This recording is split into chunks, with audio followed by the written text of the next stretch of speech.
मध्य प्रदेश के नेता प्रतिपक्ष उमंग सिंघार ने फिर दोहराया है कि आदिवासी हिंदू नहीं होते। विस्तार न्यूज ने आज उमंग सिंघार से लंबी चर्चा की। उमंग ने दावा किया कि संविधान से लेकर सुप्रीम कोर्ट के फैसलों तक में आदिवासियों की स्वतंत्र पहचान बरकरार रखी गई है। आदिवासियों को हिंदुओं के किसी भी कानून से दूर रखा गया है। धर्म आस्था का सवाल होता है, ऐसे में आदिवासियों को हिंदू कहना ठीक नहीं है। उधर सीएम डॉक्टर मोहन यादव ने उमंग के बयान को बहुत ही शर्मनाक बताया और उनसे माफी मांगने को कहा है। हमारी इस रिपोर्ट में देखिए कि आदिवासियों के स्टेटस और धर्म के बारे में संविधान और सुप्रीम कोर्ट लगातार क्या कहता आया है।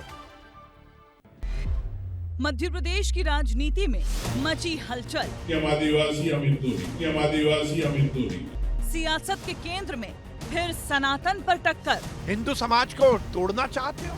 मैं तो 16 साल से गणेश जी बांटता हूँ, तो लेकिन इसका मतलब थोड़ी कि आप दूसरे धर्म का अनादर करो। आप हिंदू नहीं आदिवासी, इस पर सियासत भारी।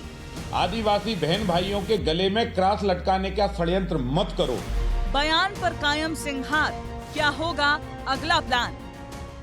नेता प्रतिपक्ष उमंग सिंघार का एक बयान जिसने सनातन और आदिवासी पहचान को सियासत के केंद्र में लाकर खड़ा कर दिया। और मैं तो कहता हूँ गर्व से कहो कि हम आदिवासी हम हिंदू नहीं। सिंघार का ये दावा बीजेपी और कांग्रेस के बीच नई जंग का आगाज बन चुका है। सवाल ये, क्या वाकई आदिवासी हिंदू नहीं है और क्यों बार बार सनातन पर सियासी टक्कर होती है? आखिर कांग्रेस को आदिवासियों के हिंदू होने से आपत्ति क्या है? क्या आदिवासी समाज सनातन से अलग है? क्या सियासी फायदे के लिए राजनीति करना ठीक है? मध्य प्रदेश विधानसभा में नेता प्रतिपक्ष कांग्रेस नेता उमंग सिंघार ने छिंदवाड़ा में आयोजित आदिवासी विकास परिषद की बैठक में बयान दिया था, गर्व से कहो हम आदिवासी हैं, हिंदू नहीं।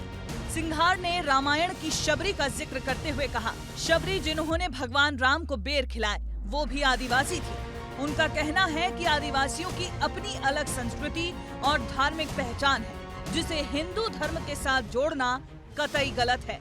तो सुप्रीम कोर्ट के कई आदेश है जिसमें स्पष्ट कहा है कि इनके रीति रिवाज अलग, हिंदू एक्ट से हमको अलग रखा गया। इसीलिए रखा गया कि हमारी परंपराएं अलग है, हमारी संस्कृति अलग है, हमारे शादी करने के तरीके अलग है, सब चीज़ें। तो एक्ट में 1955 में एक्ट बना, तो क्या भारतीय जनता पार्टी संविधान बदलना चाहती? आज क्यों इतनी परेशान है भारतीय जनता पार्टी? क्या वोट छटकता दिख रहा है? आदिवासी अगर अपनी पहचान के लिए अगर लड़ाई लड़ रहा है तो क्या भारतीय जनता पार्टी को डर क्यों लग रहा है? और डर लग रहा है तो मैंने कहा कि सरसंचालक बनाए, करे 24 घंटे में घोषणा।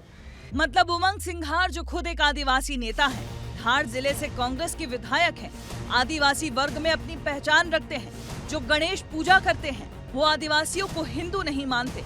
अब इसे कांग्रेस की कश्मकश कहें या वोट बैंक वाली राजनीति, लेकिन बीजेपी इसे हिंदुत्व विरोधी विचार जरूर बता रही है। कांग्रेस हमेशा हिंदू और हिंदुत्व के विरोध में ही काम करती है। बड़े दुर्भाग्य के साथ कहना पड़ेगा, शर्म आती है, ऐसा नहीं होना चाहिए। संघ के एक सामान्य स्वयंसेवक के पैर की धूल के बराबर भी नहीं है उनकी मानसिकता। हमारे यहाँ जाति देखकर प्रमुख नहीं बनाए जाते, एक सतत एक प्रक्रिया है, उस प्रक्रिया में कोई भी व्यक्ति कभी भी आ सकता है। आदिवासी समाज को तोड़ने में, देश से अलग करने का एक कितना बड़ा बयान है। प्रदेश में बहस इस बात की ज्यादा है कि उमंग सिंघार क्या वाकई आदिवासी हितैषी हैं या फिर उनको हिंदुओं से परहेज है। क्या ये बयान आदिवासी वोट बैंक को साधने की कोशिश है? लेकिन इस पूरी बहस के बीच संविधान क्या कहता है, इस पर वरिष्ठ पत्रकार की राय सुने।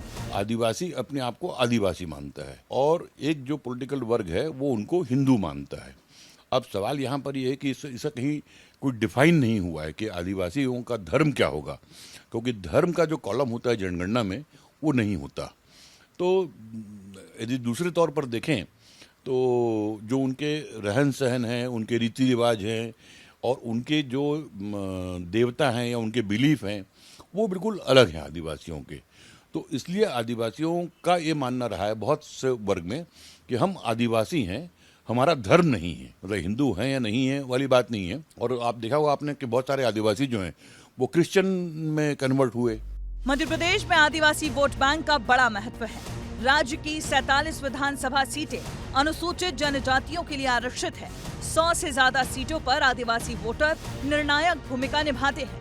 ऐसे में कांग्रेस का ये बयान आदिवासी वोटर को अपने पाले में लाने की रणनीति हो सकता है, लेकिन क्या ये हिंदू वोटरों को नाराज भी करेगा? जनरल और ओबीसी सीटों पर कांग्रेस को सिंघार का बयान कहीं भारी ना पड़ जाए, ये भी देखना दिलचस्प होगा। ब्यूरो रिपोर्ट, विस्तार न्यूज। तो वैसे तो उमंग सिंगार के इस बयान के बहुत गहरे मायने हैं। बीजेपी हिंदुओं की राजनीति कर उनको बड़े पैमाने पर एकजुट करना चाहती है। उसमें से यदि आदिवासी और बाद में दलित बाहर हो जाएंगे तो बड़ा वोट बैंक बीजेपी का टूट जाएगा। बीजेपी आदिवासी समाज के लिए कई सारे प्रकल्प और योजनाएं चलाकर उनको वनवासी का दर्जा देती है, जो आदिवासी कुछ मानते नहीं। उधर कांग्रेस उनको आदिवासी कहकर उनकी हिंदुओं से अलग पहचान बनाए रखना चाहती है और यही पॉलिटिक्स उमंग और सिंगार और मोहन यादव के बयानों में लगातार दिख रही है।